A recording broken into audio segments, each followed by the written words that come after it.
करमाळा तहसील येथे सर्वपक्षीय घंटानाद आंदोलन व तसंच मांगी तलावातून होत असलेल्या पाण्याच्या घुसखोरी संदर्भात निवेदन देण्यासाठी सर्व पक्षीय आणि शेतकरी बांधव या ठिकाणी उपस्थित आहेत।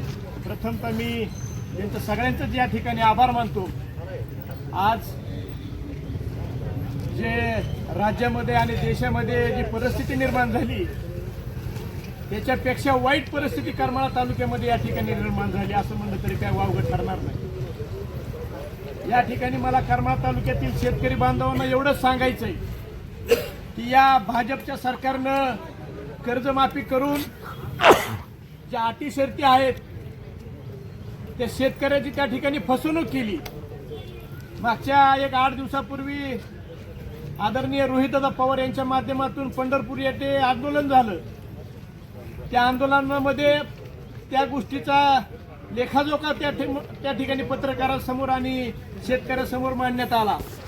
त्याच्यानंतर आता रविभाऊ तुपकर शेतकरी संघटनेचे शिट्टी साहेब आहेत, त्या आंदोलनाला महादेवजी जानकर साहेबांनी पाठिंबा दिला। आज 50,000 रुपयाचं जे सरकारने जी घोषणा केली ही अतिशय शेतकऱ्यांची फसवी आहे। आणि सांगायचं जर झालं तर करमाळा तालुक्याची तर अवस्था अशी झाली, हाडळणी नव्हता नवरा झुटी घाल नव्हती बायको। मला असं कळतंय की जन्मल्यापासून लाईटचा जो प्रश्न आहे की तालुक्यात आतापर्यंत मी कधीच बघितला नव्हता, इतकी गंभीर लाईटचा प्रश्न निर्माण झालाय। मग या ठिकाणी जे सत्ताधारी आहेत, जे लोकप्रतिनिधी म्हणून काम करतात, आपण जनतेसाठी काय करता हेही या ठिकाणी जनतेसमोर आलं पाहिजे। काय होतंय, इलेक्शन पुरतं पुढारी गावगाव फिरतोय, मत घेतोय, खुर्चीवर बसतोय। अरे पण ज्या वेळेस त्या शेतकऱ्यावर वाईट वेळ येते त्यावेळेस त्या शेतकऱ्याच्या दारात तुम्ही कधी गेलायत का? त्याच्या वेदना कधी तुम्ही जाणून घेतल्यात का?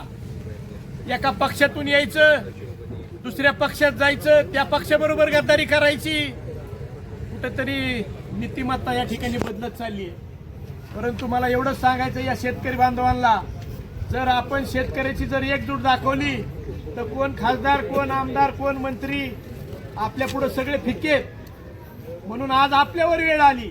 मला सांगा, आज तालुक्यातला एक तरी पदाधिकारी या ठिकाणी येऊन म्हणला का जनतेच्या जीवावर जी मोठी झाल्यात त्यांनी एकाने तरी एका पत्रकाराला या ठिकाणी बातमीच्या माध्यमातून दिलं का की बाबा आम्ही शासन दरबारी तिथं जातो आणि शेतकऱ्याच्या व्यथा त्या ठिकाणी मांडतो?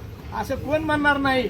कुणाला आमदारकी पाहिजे होती त्यांना आमदारकी मिळाली, कुणाला मंत्रिपद पाहिजे होतं त्यांना मंत्रिपद मिळालं, कुणाला भाजपच्या सत्तेचा भोग घ्यायचा होता त्यांनी तो भोग घेतला। पण आज या ठिकाणी माझा शेतकरी राजा जो आहे तो या ठिकाणी हतबल झालेला आहे। त्यांना कर्जमाफी तर मिळालीच पाहिजे, परंतु आज लाईटचा प्रश्न आहे। या ठिकाणी फक्त सौर ऊर्जेचा त्या ठिकाणी 8 दिवसात तुम्ही द्या आणि तुम्हाला सौर ऊर्जेचं त्या ठिकाणी लाईटचं कोटेशन तुम्हाला देऊ, अशी जी सगळं शासनाचं जे फसव्या योजना आहेत त्या थांबल्या पाहिजेत।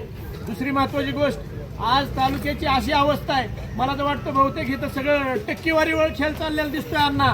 कारण आज उजनीच्या माध्यमातून मराठवाड्याला पाणी चाललंय, उजनीच्या माध्यमातून आष्टी उपसा सिंचन चालली, उजनीच्या माध्यमातून जामखेडला पाणी चाललंय आणि आता नवीन त्या ठिकाणी मांगी तलावातून हळगावला पाणी जाणार आहे।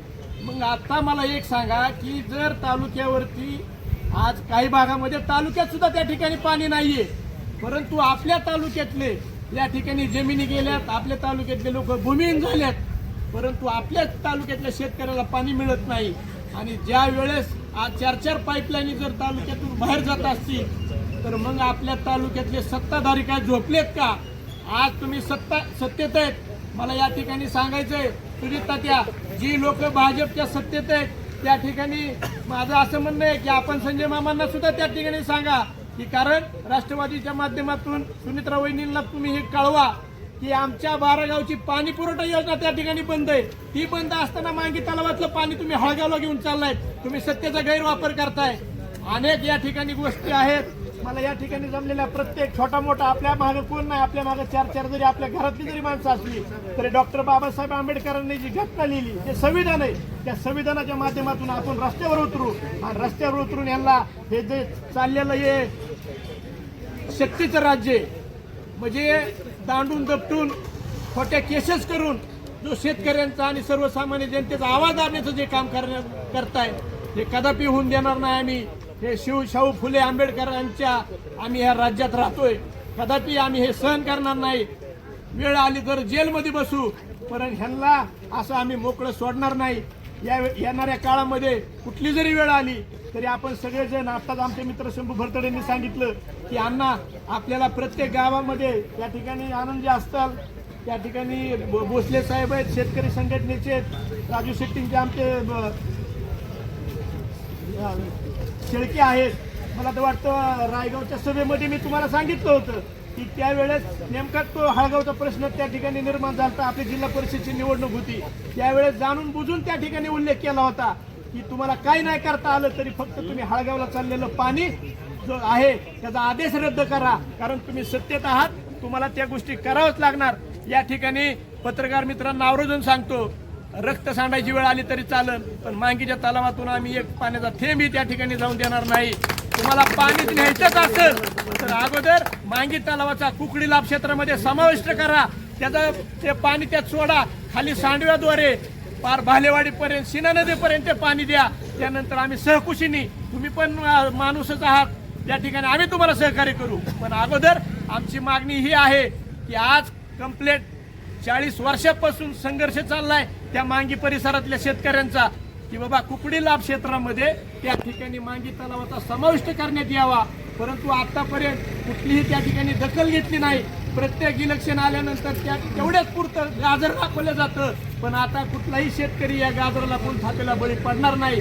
येणाऱ्या काळामध्ये ह्या जर आमच्या मागण्या, शेतकऱ्याचा सातबारा कोरा असेल, मांगीच्या पाण्याचा प्रश्न असेल, रस्त्याचे प्रश्न असतील, विजेचे प्रश्न असतील, जर ह्याची दखल नाही घेतली तर आम्ही छोटे मोठे कार्यकर्ते कुठल्याही यांच्या दंडशाहीपणाला न घाबरता बाबासाहेबांच्या घटनेच्या आणि संविधानाच्या आधारावरती आम्ही त्या ठिकाणी रस्त्यावर उतरू आणि मोठ्या तीव्र प्रकारे त्या ठिकाणी आंदोलन केलं जाईल. तेवढं शासनाने दखल घ्यावी.